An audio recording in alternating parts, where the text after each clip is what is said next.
All right, thank you all for having me here. So what I'll do is I'll give you like a very quick, very quick introduction to reinforcement learning. It's a really big topic, and this is going to be just scratching the surface, but I'll do my best to give you a flavor of what this is about.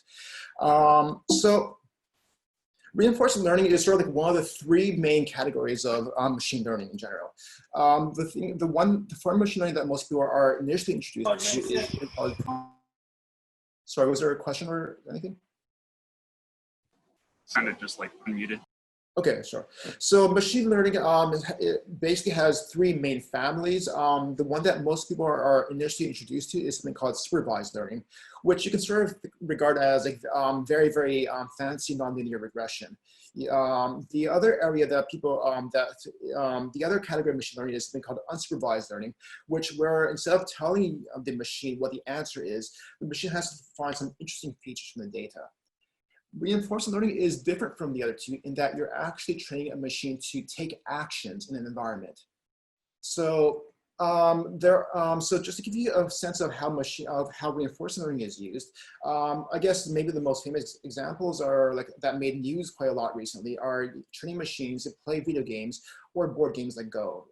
You probably saw the news that DeepMind came out with this AlphaGo some years ago, which beat the world champion at Go. But other uses could be controlling a power station. It could be where you want to like, decide how much power to get injected to the grid. It could be managing a financial portfolio where you make your machine has to give buy or sell actions, although this is a bit controversial of an application. And finally, controlling a robot. I should also mention very quickly that in neuroscience, the idea of actions can be understood in the very abstract and general sense. So in like neuroscience, there is interest in actions in the sense of how you allocate attention or how what you get in and out of working memory. So these are all anything where you involve actions in any arbitrary sense could fall into a reinforcement learning framework. So just to give you a more concrete definition, reinforcement learning is using experience from the world to learn how to basically take actions given the current situation you're in, with the intention of maximizing a numerical reward signal. So your learning signal is the reward. There's no supervision at all. And you have to figure out what action you should take to maximize that reward signal. So basically, the reinforcement works this way. You have an agent interacting in the environment. It's right now in the current state. It takes an action in the environment.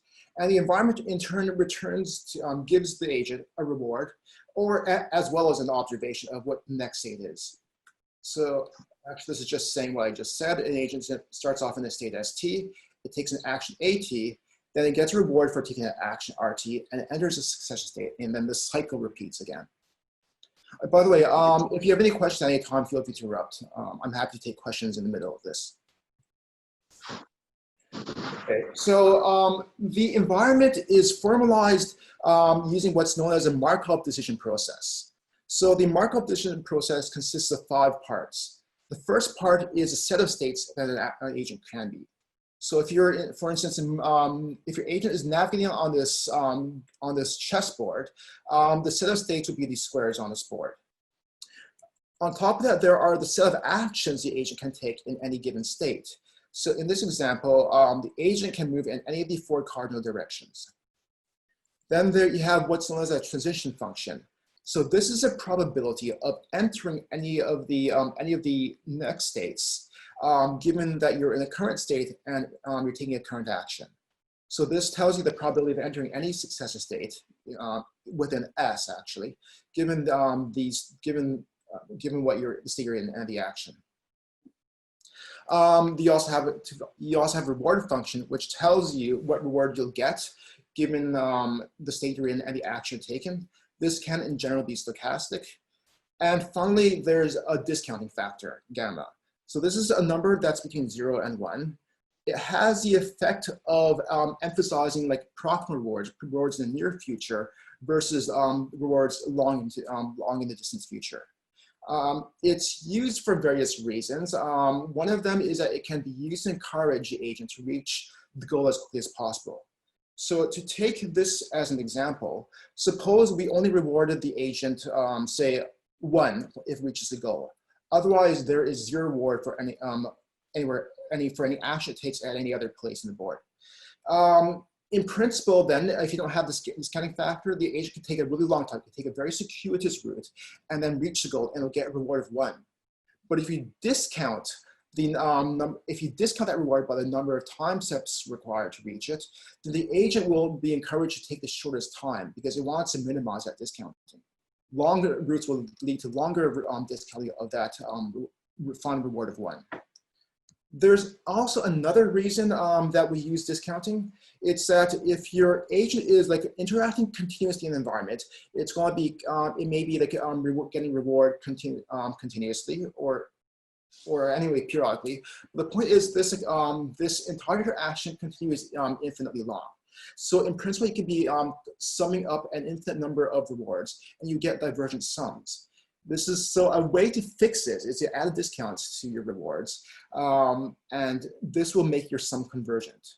So I'll in a few slides, I'll actually make this a bit more concrete, mathematical, and you'll see how the discount factor figures into this. So one of the key assumptions of MDPs is that the environment is Markovian. What this means is that if you're in any state S, you can ignore completely how you got to that state. All that matters for choosing the best action is that you're in that state S, okay? So your history of how you got to that state makes no difference at all. Right, yeah, okay. So the next, the key goal of reinforced learning is to learn something known as a policy, which is usually called pi. The policy tells us what action, sorry, I just want to quickly make go back to this. I want to make another comment. So I've been saying that that to choose the optimal action, we can ignore the history altogether. Of course, you may argue that sometimes history doesn't matter. Maybe the context doesn't matter. There are generalizations of MDPs to account for history. These are known as partially observable Markovian decision processes, POMDPs. That's a bit of an advanced topic, which I really don't have time to get into in this 1 hour that I have. So I just want to mention that there are generalizations of this, but it's going to be beyond the scope of this talk. So going back to policies, the goal of the reinforcement learning problem is to learn, first of all, a policy and to optimize that policy.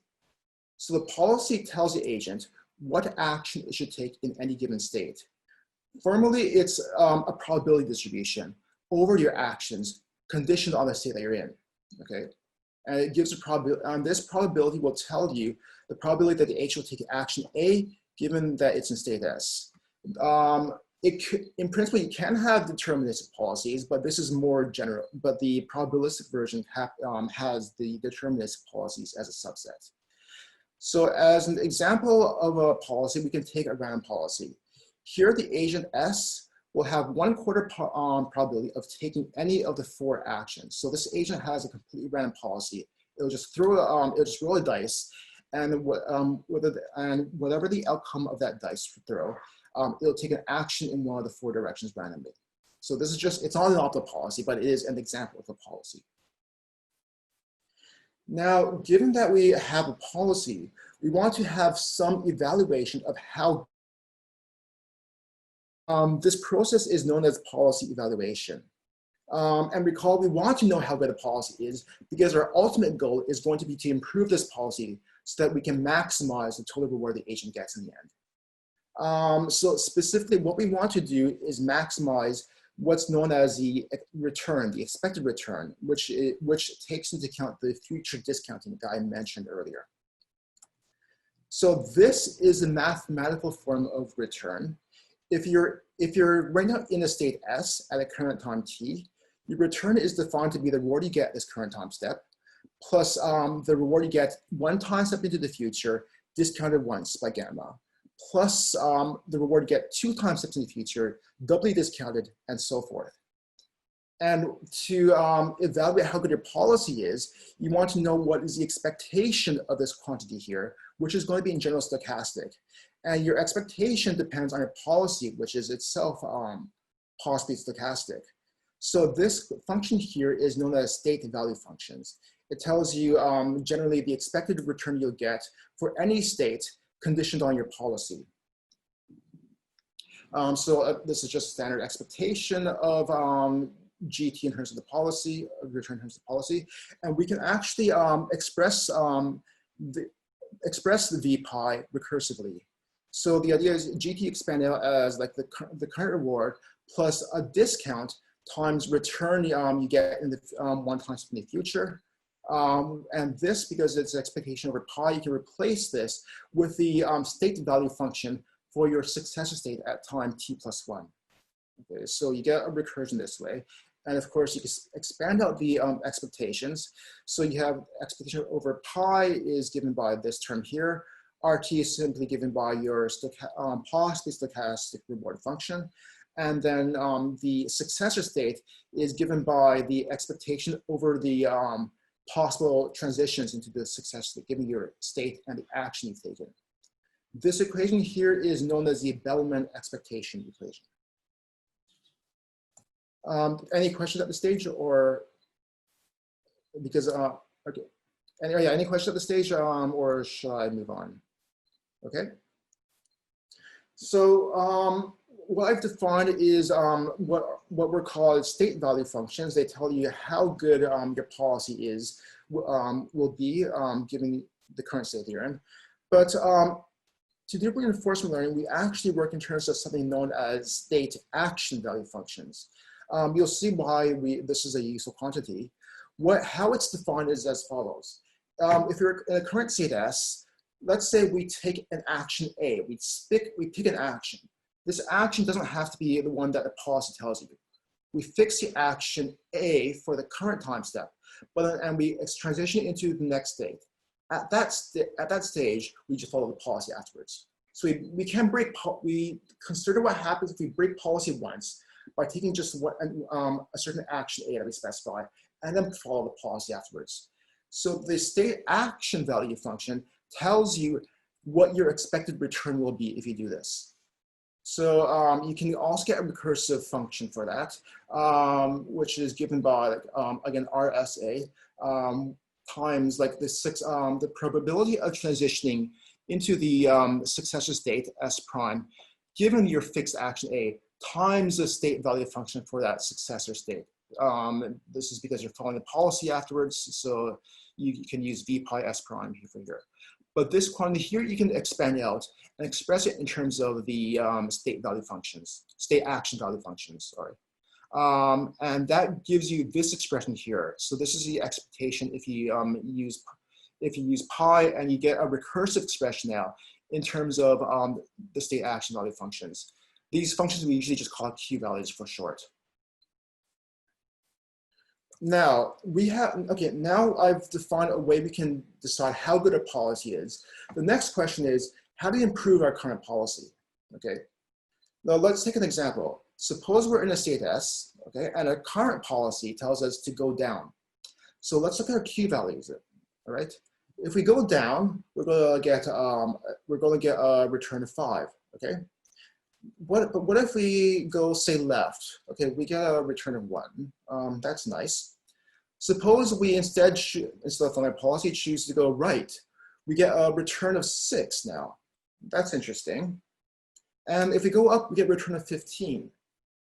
What this is saying is that if we actually break our policy and go up instead of following our policy, we'll actually do much better. If we just break our policy, go up now, then follow our policy afterwards, we can actually get a much bigger return than if we were following our policy right now. So this is an improvement we can make to our policy. Yeah, so we can actually follow this logic for each successor state. So if we go on to the next, suppose we go up, we transition to the successor state S prime. We can repeat the logic. Let's see. Let's probe each of the different actions we have. See if we take that action and follow the policy afterwards. So we can continue this logic all the way through it, and in the end, you actually get a better policy than we started off with. If there are any ties in terms of the Q values, then you just break them randomly.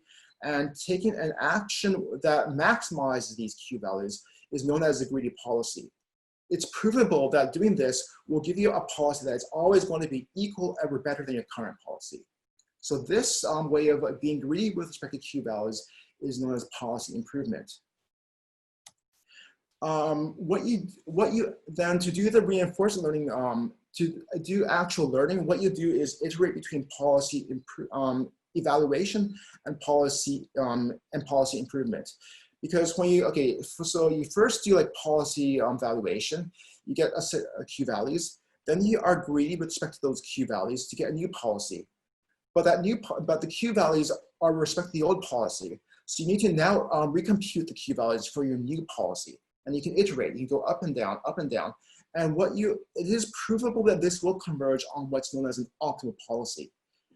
It's optimal because you're not converging to a local optimum. You are actually converging to a global optimum. There is no other policy that can do better than this. This is provable, but I don't really have time to show you the proof of this. So the thing is, the other thing I want to comment on is that policy evaluation is usually an iterative process. But when we want to do policy improvement, we don't really care about what the exact values of all these Q values are. All we care about are their relative ordering, like which is bigger than what. And if we have that, that's sufficient to improve our policy. Okay, so you don't really actually have to do, you don't have to iterate policy evaluation all the way to the end. You can stop midway through when you have a good estimate of the ordering, and then do policy improvement. The rest of these iterations will be wasteful. In practice, it's actually sufficient to improve after just one iteration of policy evaluation. And it's actually, you can actually prove that this will converge onto the optimal policy. And this is what people actually do in practice. So how do we actually implement policy evaluation? I've described policy evaluation abstractly. How do you actually do it in practice? Well, if you look at this equation here, it's actually a linear equation. So you could in principle solve it with linear algebra. You could figure out like what the Q values are exactly for your current policy by just like doing a large matrix conversion. But the thing is if you have like a lot of states and a lot of actions, this could be prohibitively expensive, computationally speaking. So like a really good part of reinforcement learning is devising like very clever methods for solving the Bellman equation quickly and cheaply. So a first approach to solve this is what's known as dynamic programming. You start with a random guess for a Q value is Q naught.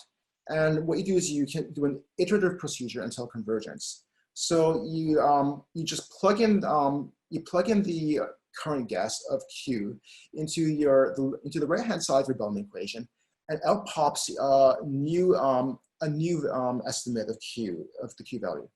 And you can actually prove that this will converge onto the true Q values eventually. If you're if you want to know how this works, basically this linear operation on Q is a contractive mapping. So you can actually, by Bonnac's fixed point theorem, you can show that this will converge onto the right answer. The Bonnac's fixed point theorem, if you have a contractive mapping that's globally contractive, there will be a unique fixed point, and that fixed point will be the local, will be the correct answer. Excuse me. But the problem with doing dynamic programming is that this still requires computing. So you have a summation here. This, if you have a lot of states and a lot of actions, this summation can still be quite expensive. So dynamic programming can still be a very, very expensive process. So we'll move on to the next way of doing policy evaluation, and that is to sample. If you look at this summation here, what you're doing is computing an expectation. A way to do like a very, get a very quick and dirty and decent estimate of an expectation is always to do Monte Carlo sampling.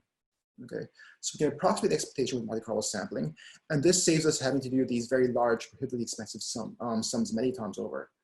And the what we sample from to compute these expectations are specifically this current state that we're in, the action we're going to take, the reward that we get for taking that action in that state, and the successor states and actions. So the way So the sampling-based algorithms falls into a family of algorithms known as temporal-difference learning, or TD learning. Just as a quick aside, it's actually been demonstrated that the brain, specifically dopamine spikes, are doing a form of TD learning. So this has been used to model cognitive processing in neuroscience. So the first type of TD learning algorithm I was explain to you is something called SARSA learning. Okay, so SARSA learning, the Q value will is approximately going to be equal to the reward you get plus a discount of the successor Q value. The peculiar name for this comes from basically the quantities that's used to estimate this. SARSA comes from the state that the current state that you're updating, the action that you're going to take in this state, the reward you get, and then the successor state and the successor actions. These actions are sampled from your policy. This is also known as a bootstrapping algorithm because you don't know like what the, of course don't know what the true Q values are in the successor state of action. So just simply substitute that with your current best estimate of these Q values. Okay, so in SARSA, in SARSA learning, we have now our new estimate of Q value. What we do with this was that we compute what is known as a error term, a TD error term. So we take the difference between our new estimate of Q value with the old estimate. That gives us an error term, and we update our current estimate of the Q value with the error multiplied by a learning rate. First of all, the learning rate is generally going to be between 0 and 1. If you do 1, then if you take 1, then you'll overwrite completely the old Q value with your new estimate.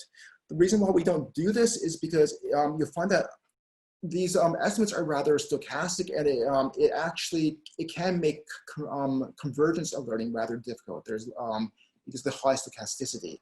So in actuality, we usually pick a learning rate that is somewhere intermediate. And finding the optimal learning rate is usually a bit of trial and error. It's a bit of hyperparameter tuning. There isn't like any great systematic way of doing this. But what I can say is that if you do this, it is provably convergent, provided that you sample all of the state action pairs, all the SAs. If you sample and you update them infinitely often. The other type of TD learning algorithm I'm going to talk about is something called Q learning. So SARSA tries to give you a policy evaluation of the current policy that you're using, which may or may not be the optimal policy. Q learning instead is a bit more ambitious. It actually tries to evaluate the optimal policy rather than current policy. So you may have a current policy, but then Q learning tries to figure out, based from your current policy, what might be the Q values of the optimal policy, which I'm calling pi star. So there's one difference between, so Q learning and SARSA are rather similar. The only difference is really the action you take in the successor state. In SARSA learning, you take the action from your policy. Instead, for Q learning, you act greedily with respect to the Q values for your successor state. So your new estimate of the Q value is going to be the maximum Q value maximized over all the actions. But then you get a TD error term from this, and again everything else is the same. You simply update your Q values using a learning rate times that Q learning TD error. Again, this will converge if you sample all state action pairs infinitely often.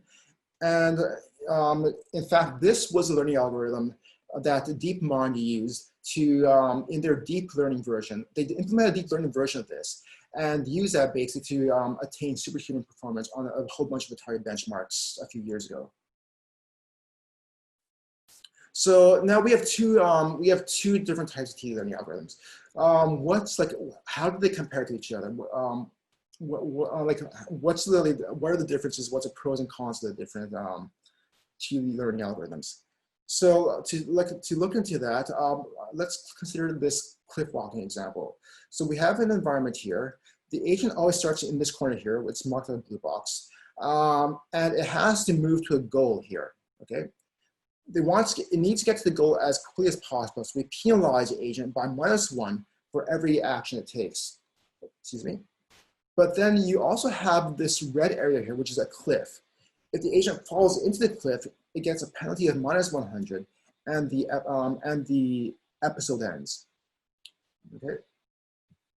So SARSA learning, as you can see, finds it's not so ambitious. It doesn't try to learn the optimum policy right away. So it will converge the optimum policy much more slowly. But instead, it will learn a safe policy that gets to the goal. Okay? Q-learning, on the other hand, is ambitious. It actually tries from the outset to learn the optimal policy, and you can see it's just hugging the cliff face. But on the other hand, when it's trying to learn this policy, there is going to be stochasticity in that learning. So from time to time, it will actually make mistakes and fall into the cliff.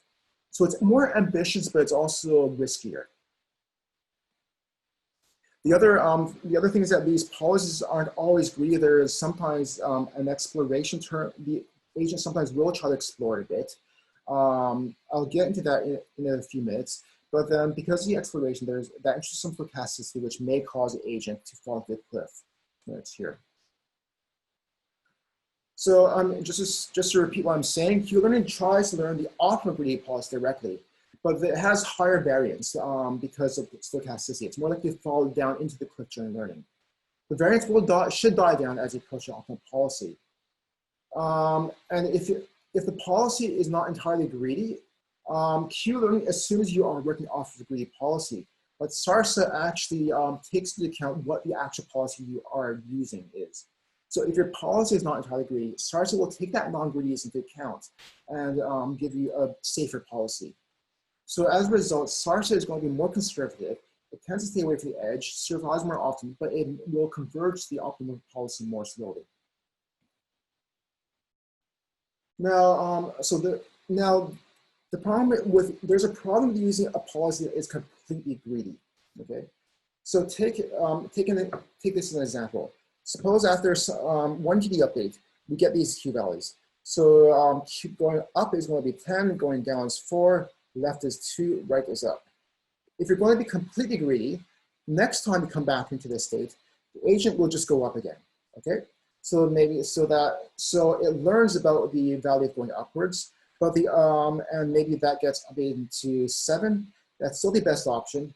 All the other actions stay the same because you don't get any new information about the other actions. Now the agent comes back to state, it goes up again, okay, because that's the best action still. So then Q up gets updated to 8, okay. It's still going to go up the next time it comes back here, and the other values still don't get updated.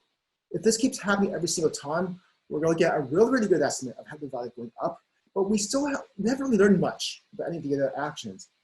It's possible that because like stochastic noise, some of these could really, on average, be much better than going upwards. We will never know because we never get to explore these other possibilities.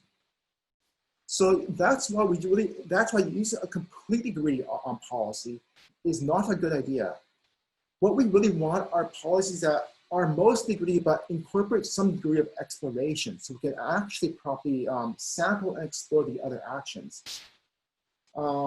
Yeah, so this is just simply saying what I was explaining, that being purely greedy is not optimal, and you do want to explore a bit to have a better estimate of the other actions.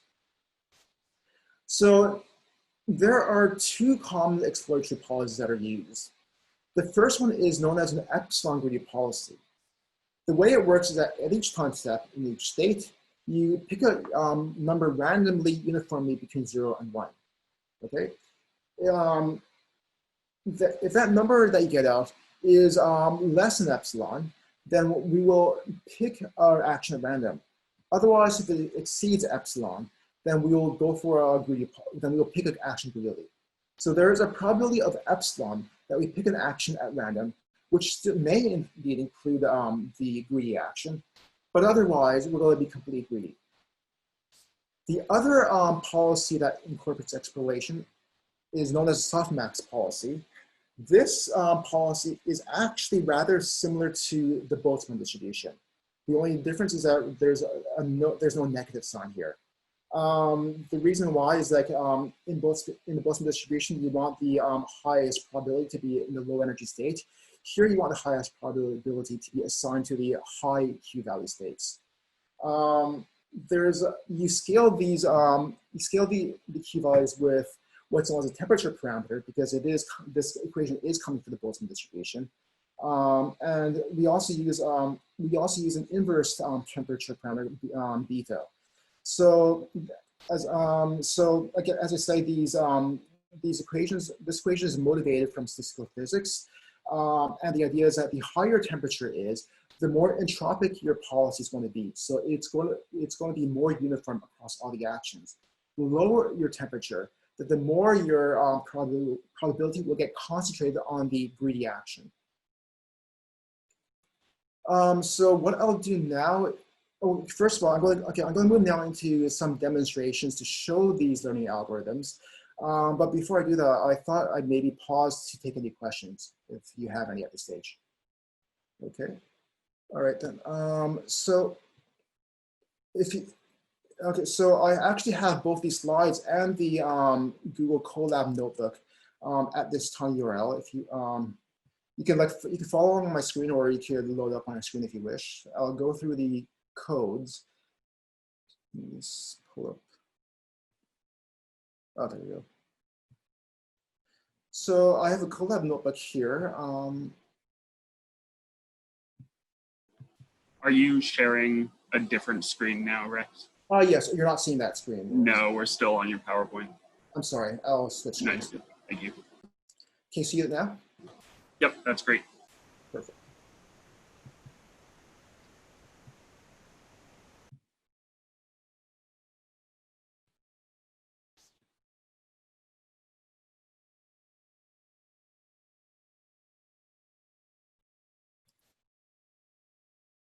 Can you still see the screen, just to be sure?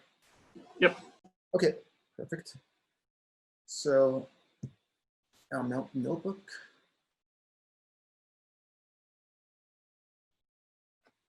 Right.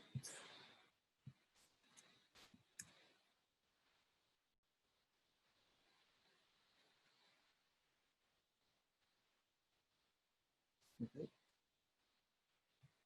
So this is just, so the code's in Python. I'm going to first mount just various libraries.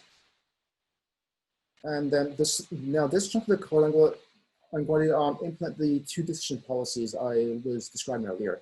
So the first one is the epsilon greedy policy. Again, the idea is with probability epsilon, you're going to take one of the actions, AT, uniformly randomly. Otherwise, with probability 1 minus epsilon, you'll take the greedy action. Okay. So this function here takes 3 parameters. It takes the state that you're currently in. Value is going to be your table of Q values. Okay. And then this is just a dictionary of parameters. These are parameters for the entire learning algorithm. The one of interest to us for this function here is the epsilon parameter, which is stored in this dictionary. So the first line is equation value now. We'll extract that from the table of Q values. What are the values of all the actions for the current state you're in? So that's what this line does. Then you pick a number uniformly at random, and if that number exceeds epsilon, you take the greedy action. So you do an argmax over your values for the current state, and you pick out the action that maximizes the values for the current state. Otherwise, if it does not exceed epsilon, you pick you pick an action uniformly at random, and then once you've chosen your action, whichever it is, you just return that action. Rex, do you mind if I interrupt you real quick? Yeah, sure. Could you share the link to that Colab notebook in the chat? Of course. So people can follow along if needed. Of course. I'll do that.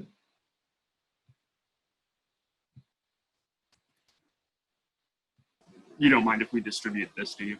Not at all. No, this is meant to be distributed. Right.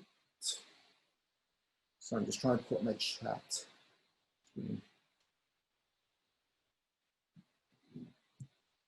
I think I have to stop screen sharing. I don't see the chat interface here.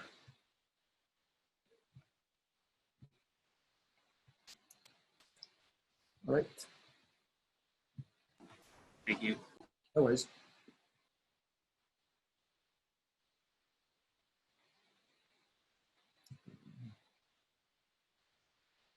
Okay, can you see my screen again? Yep, that's great. Perfect. Okay, so that's the epsilon greedy policy. The other policy is the softmax policy. Again, you're just doing like a Boltzmann-like distribution over your Q values with a temperature parameter. So this function takes in, it's the same input. So the current state you're in, the table of Q values, and your dictionary parameters. And in this case, the relevant parameter is the beta parameter, the inverse temperature parameter, which is here. The first line is again the same. You just simply extract out the list of Q values for the current state you're in. Now you construct your probability distribution. So first you do the numerator, the exponential over the Q values multiplied by the inverse temperature. So that's what this line implements. Then you normalize it. So just simply divide your array over a summation over your probabilities. Okay. If there's like, okay, this is just like a safety measure. If some of these probabilities turn out to be nonsensical, we just simply act really. But here, this is where we actually pick an action according to this probability distribution. So we do a random choice over our set of actions weighted by the probability given by this Boltzmann softmax distribution. Once we've picked our action, we return it. Okay. Next, okay, now those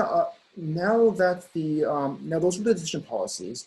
Next set of functions that I'll implement are the policy valuations. Okay, so these are the learning algorithms. So the first one is SARSA.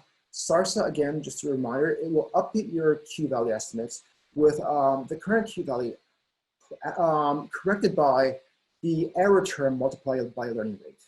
So the error term consists of, again, with SARSA learning, the reward you got for the current state, plus an estimate of your Q value, your on-policy Q value. So you sample an action in your successor state from your policy, you plug it into this Q value along with the successor state, and you discount that by 1. So that is your estimate of the new Q value. But you subtract that from your old Q value. So that gives you an error term, which you multiply by alpha, and you correct your Q value pointing. So the function SARSA will take several parameters. This is the current state you're actually in, the one you're going to update. This is the action you took in that state. This is the reward you got for taking that action in that state. This is the state that you transitioned into, your successor state. This is the table of Q values that you're going to update. And these are just, again, the dictionary parameters. Okay. So the first thing we want to know is we want to evaluate this successor Q value. If your successor state happens to be the end of an episode, then your successor Q value is simply going to be 0. Your episode's ended, you've reached the end, you're not going to get any more rewards. So your Q value for the successor state is going to be 0. Otherwise, what you have to do is sample an action from the successor state from your policy. So you call your policy, whatever that is. We're going to have wrapper functions for this. This is a wrapper function, which I'll define later on. But you call the relevant policy, whether it's epsilon greedy or the softmax policy. You give it the state that your successor state, give it the table of Q values that you have, and the set of parameters, and it'll return an action for that state that comes from your policy. Then you plug this into your table of Q values along with the successor state, and you get this Q value out from there. Now that you have this Q value out, you can compute the TD error. So this quantity here is your old Q value, okay? It's the Q value for the state you're updating and the action you took in that state. This is a TD error term. It consists of the reward you took, the R here, plus the gamma times the Q value for your successor state action pair, minus your old Q value. So this is simply delta. Then now you do the update. So you go into your table Q values, you look up the old state you're in, as well as the action you're in. You then update that with just simply add Q plus like alpha, your learning rate, times your error term. And that's your updated Q value. And then you return that updated table Q values. So that's the implementation of SARSA learning. Next learning algorithm is known as Q-learning. So it's very, very similar. The only difference, again, as I was saying before, is that rather than sampling your action from your policy, you take the greedy action. So a lot of this is similar. If you're at the end of an episode, your successor Q value is going to be 0. You're not going to take any more rewards. But then otherwise, whereas here you were sampling from a policy, here you're going to just take the, you're just going to maximize over your Q values.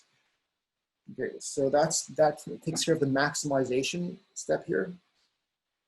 The rest of this code is pretty much identical to SARSA. So again, you look up the old Q value of your old state in action.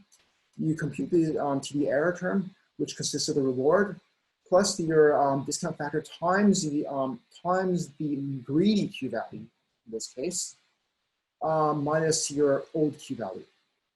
So that's your T error term, which you use to update your Q values. So your updated Q value is going to be your original Q value plus the learning rate times the error term. And then again, we return the new updated Q values.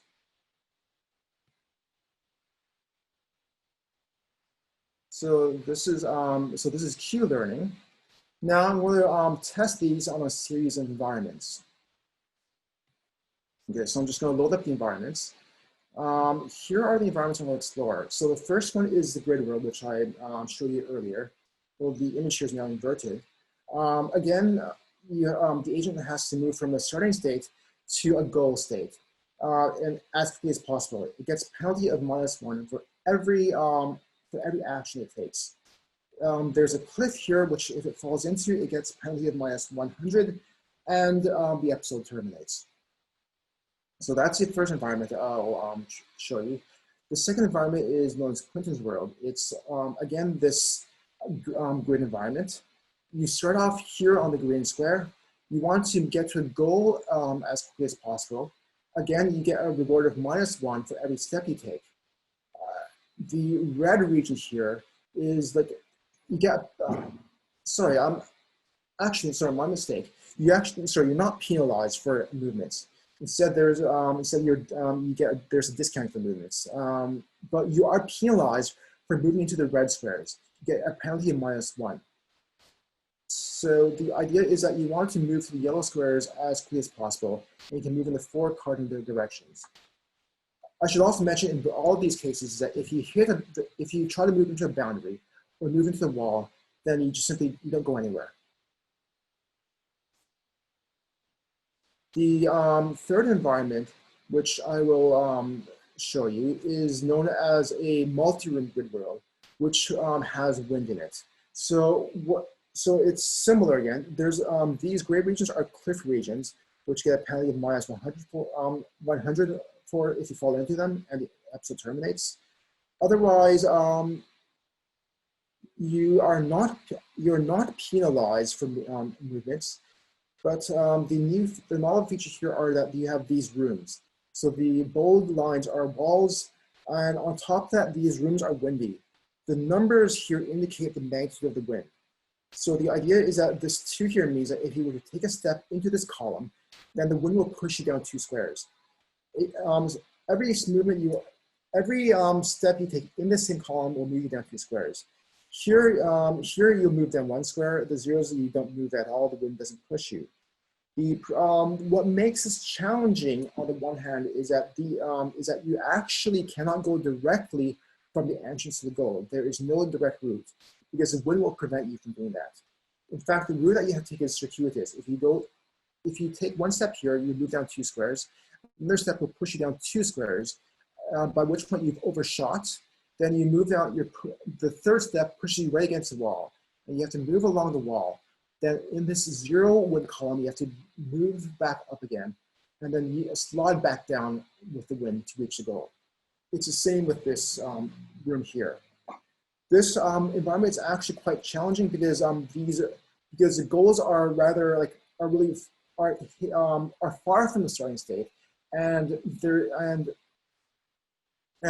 it's like the goals are actually difficult to find. So they're far from the starting state, and it requires you to actually figure out find the door first into the room, and then the goal afterwards. So this is actually a harder this requires really good exploration to solve. So so just a few more functions that for interacting with these environments. This function here is just simply sets the default parameters. So like the learning rate I'm setting to alpha, I'm setting alpha to be 0.1 for the learning rate. For the softmax function, the inverse temperature, I'm setting beta to be 10. The policy will default to epsilon greedy, but we'll actually overwrite this. The epsilon parameter, I'm going to choose to be 0.05, so a small stochasticity for exploration. The learning rule will default to Q learning, but again, I'll overwrite this. And then we're going to have different gammas, different discounting for the different environments.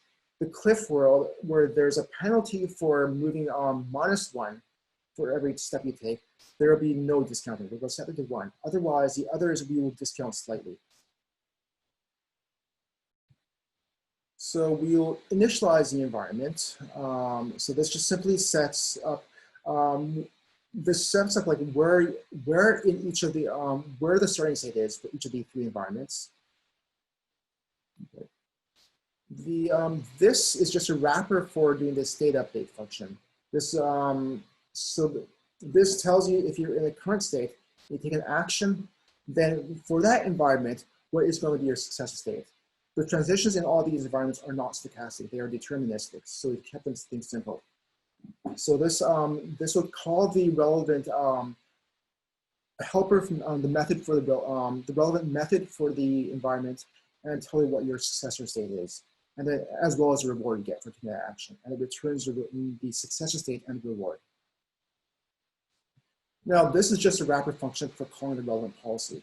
So the idea is you give it your state that you're currently in, your table of Q values and your set of parameters, and it will look into your parameters, figure out what policy you're currently using, call the relevant policy, and then return the action that policy gives you. The policy evaluation method is implemented here. So it takes your current state, it takes the action you're going to take in that state, it takes the reward you get for taking that action, it takes your successor state, it takes your table of Q values, and it takes your set of parameters.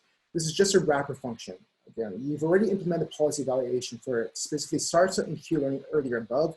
Now we're going to do a wrapper so that you don't, so that you just have to look up which learning rule you are using in your parameters and call the relevant learning rule accordingly. And you just feed in the parameters to get the relevant learning rule, and you return the updated Q values. So this function here now just simply performs the actual learning loop. Okay. So what happens is that you start off with an initial set of Q values. You give it the parameters, which tells it, for instance, what are the learning rules you're using, which environment you're working with, what are learning rates, whether you're using epsilon on greedy or softmax and the parameters for that. These are just the dictionary parameters again. This n episodes is how many episodes you're going to run this tuning for. Okay, and instead of letting these go on forever, we're going to cap the maximum number of steps the agent can take in any given episode. So the idea is we're going to loop over learning episodes. For each episode, we start the agent off in the initial state, which is determined by this function. It'll call the it'll look up the state according to what environment you're in and specify what is starting state for that particular environment. the total number of steps that you're going to keep track of the total number of steps, but you start that off at 0. We're going to keep track of the total number of rewards you get for that episode, which store in this array here. So this array will tell you how your rewards are increasing as you learn, as you improve your policy more and more. As learning progresses, you hope that your rewards will eventually increase. So now we loop in the episode. We keep taking steps so long as we don't exceed the upper bound, our upper cap of the steps. At each step, we run the reinforcement loop. So we're in a state, we call our policy, giving the table Q values and the parameters, and the policy tells us what action we take. We then take that action in the environment. Okay, that's what this update state does, and it tells us what reward we got out of it, and what our next state is. Then we take all of that and we will update our Q values with that information. Now that we update our Q values, we move into our next state. Okay. We also keep track of how much reward we accumulated for this episode so far, and we increment our number of steps. If it happens that our successor state is none, that indicates our episode has terminated. We've reached the goal or we fall into a cliff.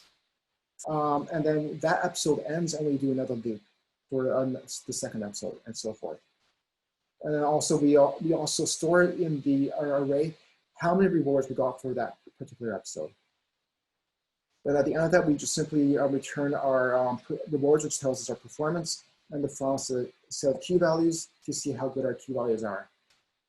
So now I'm going to run these simulations on our different environments.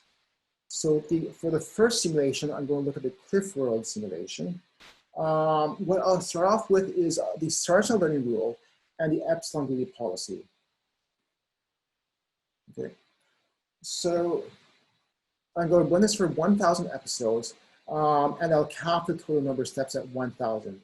Hopefully, this is a small environment, so it shouldn't really exceed that cap.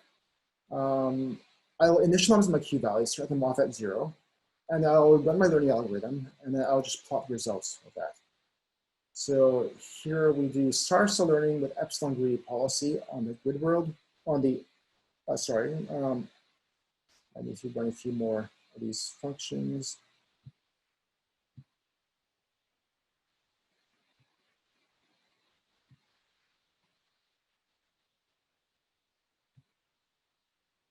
So, okay, so I'm going to run SARSA learning with the epsilon greedy policy on the Cliff World environment.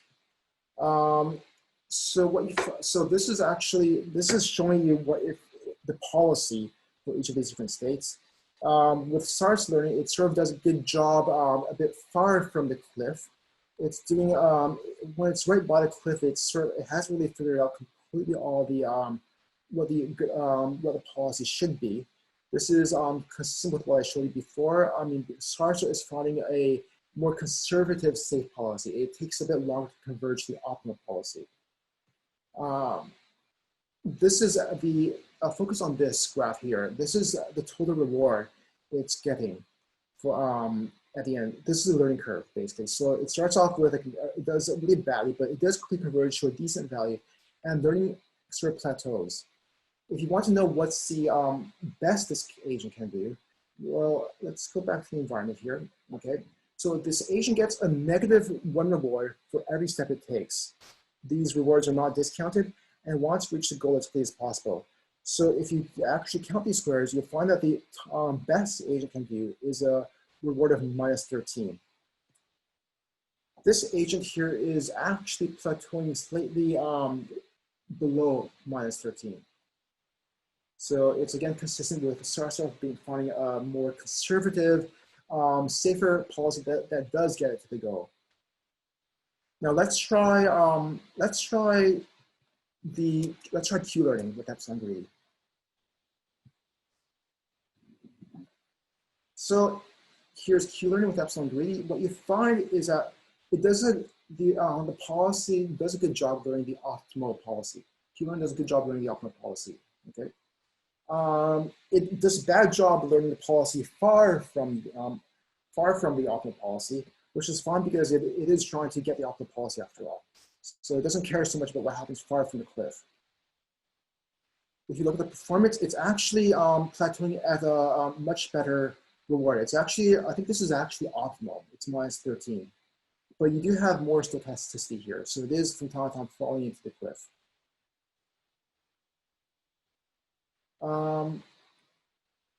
I'm going to do, so I'm going to try the other learning, the other policy, the softmax policy instead. So this starts out with softmax, which is more exploratory, I should say, compared to epsilon greedy. In this case, because of the extra exploration does help, SARSA is now able to get a decent policy near the cliff edge. And the performance is better as well. So, so having this exploration does help it converge more close to the optimal policy. It's also more stable compared to Q learning, so you won't see these spikes. I'll also do I'll do Q learning with the softmax policy. Remember Q learning, so remember softmax has more stochasticity, it's more exploratory, but Q learning doesn't take that into account. It only cares about the optimal greedy policy. You find that, again, it does do a good job learning the optimal policy near the cliff edge.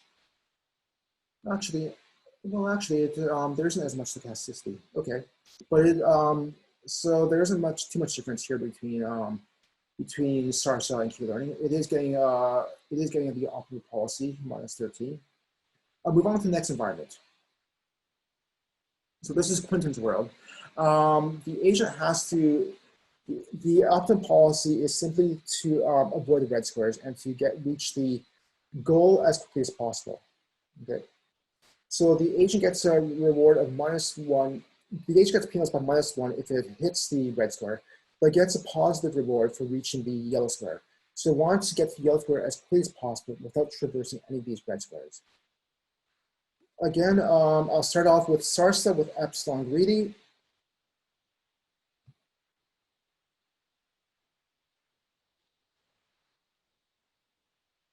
Okay, so what you find is that the agent sort of does find a good policy from the starting state going down to the center. There's a bit of like a noise here, but it does find a good policy moving up here. This is not the optimal policy though, because if you look at this, the optimal policy should be moving up this column, not the far column. So this, I think, is to do with the conservativeness of SARSA, because this is further from the red square. If you look at the performance, it does eventually converge on the optimal policy, but there's quite a bit of noise here still.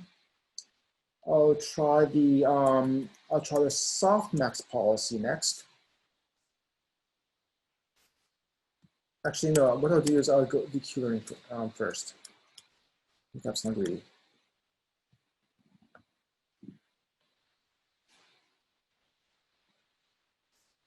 So Q learning with epsilon greedy, it's actually doing a really bad job. I don't really have a good explanation at this stage of why this is happening, but part of it, yeah, I don't really have a very good explanation of why this is happening. But the thing is, it is struggling to find the optimal policy. I know part of this does have to do with exploration, because the goal is a bit more removed now from the starting state. So what you'll see is that exploration does help, but basically Q learning with epsilon greedy is not really converged to any good policy. I will now move on to real quick, Rex. In this problem, is the reward was 0 for this one and 1 for the SARSA method. Is there not any penalty for the amount of spaces the agent moves? Oh, right. Okay. So there is a discounting factor, gamma. Okay. So that will encourage agent to reach the goal as quickly as possible. Okay. But yeah, there's no penalty for movements. there is a reward for getting to the goal. Got it. And Thank you. no worries. Right, so I'm going to do Q-learning with epsilon greedy.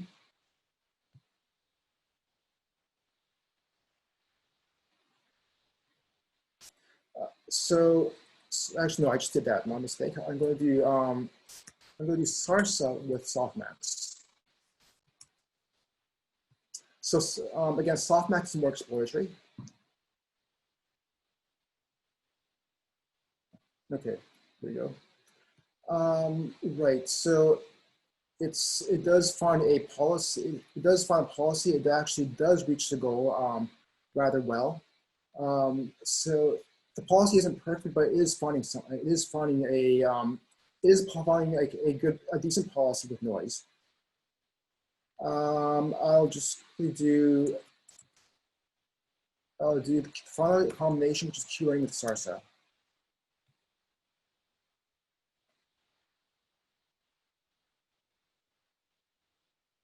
Okay, so Q-learning with SARSA, you sort of see that the agent is learning. It is getting the optimal policy. It's still not completely optimal, I should say, because it's still moving along the far column. But it is, again, getting a policy, which does perform, as you can see, rather well. It is a fast learning curve.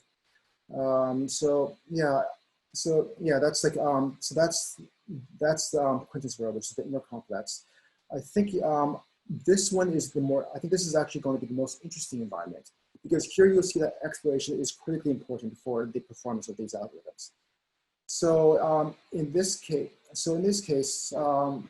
as I was saying before, the goal is really far from the starting state, because you have to loop around, and you also have to find this opening here. Otherwise, if you miss this opening, you'll be wandering like for a long time before you actually get the goal. So this is a really hard exploration problem. Epsilon greedy is not a really good exploration policy. It's just like diffusive. You're moving randomly in all four directions. Whereas softmax, you do sort of favor more the more greedy Q values. Okay. So I'll run the first combination, SARSA with epsilon greedy.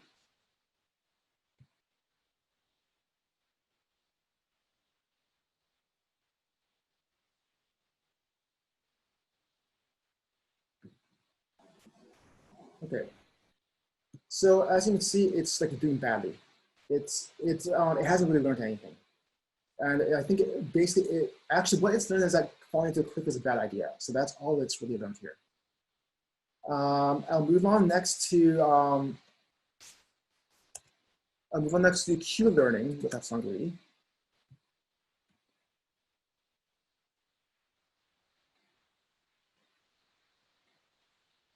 Again, it's learned nothing. It just keeps falling into the cliff.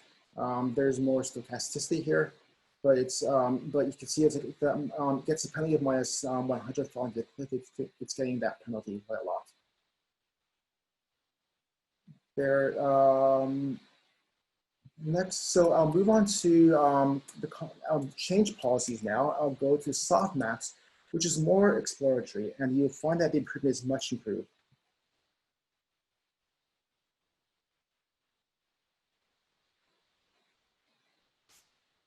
So now it does actually manage in the end to find the goal. It does. You can see that it's actually taking the more circuitous route around. It's reaching the goal, and you see it getting 100 reward. And this is because like it really needs to explore a lot, and softmax gives you better exploration than the epsilon greedy policy. I should also mention I am bashing the epsilon greedy policy, but it was actually used it is actually used in a lot of the state-of-the-art Atari games that you hear coming out of DeepMind. And if you read the news on like the state-of-the-art deep reinforcement learning, DeepMind has produced like a lot of these artificial agents that are able to beat benchmarks in Atari games. That's probably because those games not require as much exploration, and using epsilon greedy is sufficient for those purposes. But I'll now show you. I'll show you Q learning with. Sorry, I just wanted to make sure. Oh, sorry. What I did just then was Q learning with at softmax. I'll show you SARSA with softmax.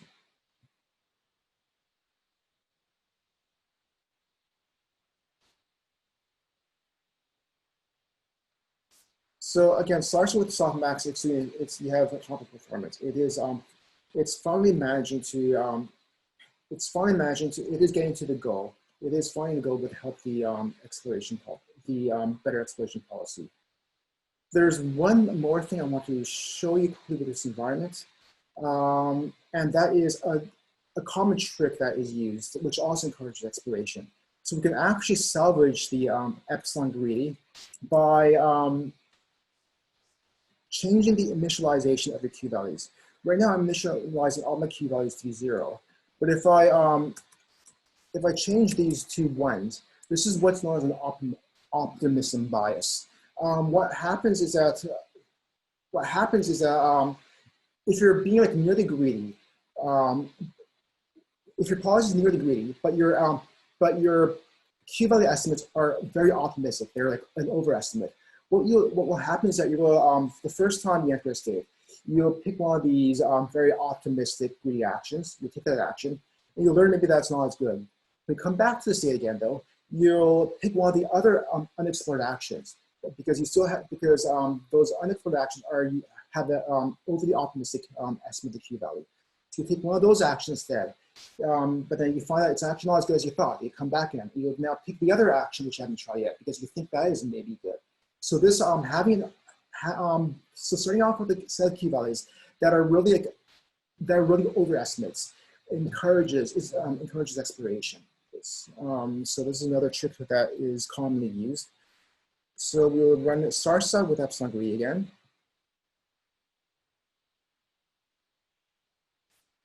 Now what you find now you find is that it's actually managing to find both goals. It finds policy that reaches both goals. The stability is not great though, because you see that it initially finds like the goal, but it falls off to some really bad policy that's 0. So it does find the goal, but it's not stable learning. Does having that second goal affect the stability of the agent? That's a good question, actually. I don't know. It may play a role.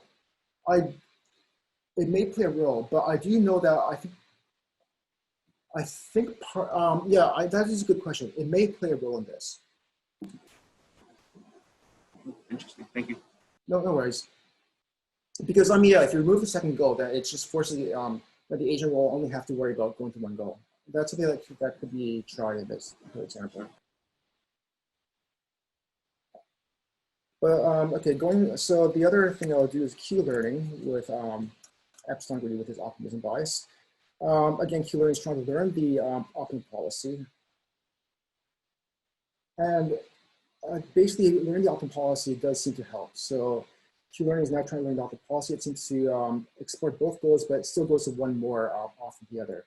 I think that maybe because once it finds a policy that works, it sort of latches onto that policy. So those are all the environments I have, and those are all the demonstrations I have. I'm happy to answer any questions. Apologies if that was a bit rushed, but yeah. No, that was great. Thank you. I know, sorry, we had a larger group before, but I appreciate you continuing over. That was great. I had just a quick question. Yeah, sure. So all of these, you had a range of state numbers, but not a huge number of states, and only 4 actions in every environment, right? Yeah, so yeah. How does the computational cost, does that get to be pretty extreme once you have a larger number of actions that you can take? Yeah. How does this method handle a large number of actions? Okay, so that's actually, that is something I didn't get into. Right now, the methods I've told you about it's more to give you like an intuition of how these work. These methods are called tabular methods. So you actually have a table. It's called tabular because you have a table of Q values for all the state action pair combinations. But you want to scale this up, you have to use deep learning. Okay, you have to use deep neural networks, and these are known as universal function approximators. So the idea is you basically try to like regress what your Q values are across different states. You only sample some states, but then you try to generalize. So if you go to a state that you haven't seen before, based on your model, like what which the Q values be. Similar with actions, and in fact, if you have continuous actions, you really want to use a deep network because then that outputs a continuous function for your actions. Got it. Very interesting. Well, does anyone else here have any questions? I have two questions actually. Yeah, sure. First of all, if there's more than one path which incurs the same reward, Yeah. Are there systematic algorithms to recognize each of those if you've already converged on one path? You mean to see if there's another, to find the alternative path? Right. Well, okay, one way this could be handled is you have a stochastic policy. And if that policy learns correctly, it should be able to find both paths if you explore it enough. And you have, if you have a policy that breaks ties at random, then what it will probably find is like, it will find both policies. If you're at a point where you have to pick between, where you have to fork between the two policies, it'll pick that at random. But then once you proceed beyond that fork, you of course have to commit to one of the two routes. Okay. So you randomize each of the paths. Exactly. Where it's at the points in state space where they're equal. Then you randomly break ties. Okay, gotcha. And my second question is similar to Austin's actually. So in supervised learning, this notion exists of learnability based on how you restrict the hypothesis space. Yes. So does an analog exist where the reinforcement learnability is based on how you restrict the space of policies? That is, it certainly is relevant. It is certainly applicable. There's like a lot of research right now. Basically, okay, when we go to deep reinforcement learning, what you find is that like the way these policies work, they're not really in any way human-like. They sort of let me start again. I'd say the short answer is that is definitely applicable. Basically, anything that applies to deep learning, to supervised learning, also applies to reinforcement learning. When you do go to deep reinforcement learning, there are a lot of techniques in supervised learning that are also applied in deep reinforcement learning. There's extra complexity in deep reinforcement learning because your policy changes. So to make this a bit more concrete, in deep reinforcement learning, what you actually try to do is do supervised learning on the Q values. But the problem is that when you're doing supervised learning on Q values, you're trying to learn Q values that are constantly changing because your policy is changing. So this introduces non-stationarity to the algorithm, and basically you have to introduce a lot of tricks that will to sort of stabilize the algorithm. Yeah, sorry, I realize I was digressing a bit from the original question, but basically my simple answer is simply everything that applies to supervised learning is also relevant to reinforcement learning. Okay, got it. Thank you. No worries. All right. Well, unless there are any other questions, I guess thank you very much, Rex. That was excellent.